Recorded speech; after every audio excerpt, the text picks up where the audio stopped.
They look quiet. Most of the time they prefer to stay hidden, but put prey in their territory, and that behavior can change very quickly. Welcome back to Ant Colony Diaries, here on Vaina de Hormigas. I am Oni Reigeki, and today we are officially beginning the story of Odontoponera Transversa. This colony has been with me for about a month and a half, and right now we are starting very small: one queen, three workers, and just one tiny larva.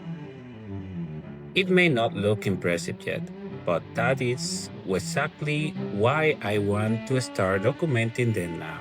Ontoponera transversa is a pondering ant found across parts of South and Southeast Asia, including China, India, Nepal, and several countries throughout the Indo-Malayan region. They are ground nesting predators, with workers that forage outside the nest rather than relying entirely on activity underground. Research on the genus describes relatively small colonies and workers foraging close to their nest entrance. And there's another interesting part of their biology.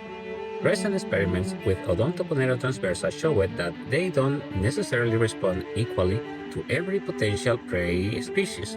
With termites, they actually demonstrate measurable prey preferences. But that is the species. This particular colony had its own story. In the month and a half I've kept them, they have been extremely reserved. Most of the time, there isn't much visible activity. They stay protected, move relatively little, and that's completely fine. I am documenting what the colony actually does, not trying to manufacture activity for the camera. Right now, they are living in this two-chamber antkeeper nest, but I've deliberately opened only one chamber, the humid side. The second remains closed, with only a queen and three workers. I don't see a reason to give them more space than they currently need. More space doesn't automatically mean better conditions. As the colony grows, we can expand their territory with them. Now, let's see the other side of their behavior. I am offering them a small cricket. Before feeding, I remove its powerful rear legs. With only three workers, I prefer reducing its ability to kick and potentially injure an ant during the encounter. This is a management decision I am using with this young colony. With colonies this small, I sometimes make prey easier for the workers to encounter rather than expecting constant hunting activity. I've used a similar approach with young Harpegnathus venator colonies, but this time something important happened. The cricket was in their outward, and one of the workers found it there, so I simply let the encounter continue. Here, I will use very little narration. She detects it, and suddenly the quiet behavior we have been watching begins to change. And this is the behavior I wanted you to see.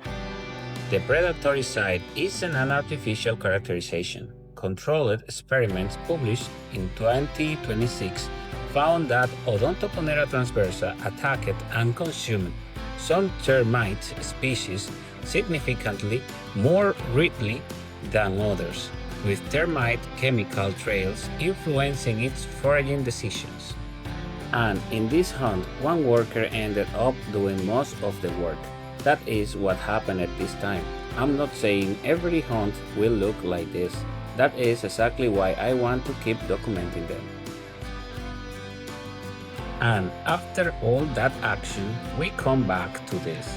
One tiny larva in a colony with only three workers. Every new brood item matters. Protein from prey supports brood development, and this larva represents the next step in this colony's story. Today, there are only 4 ants and 1 larva, and that is exactly why I am starting now.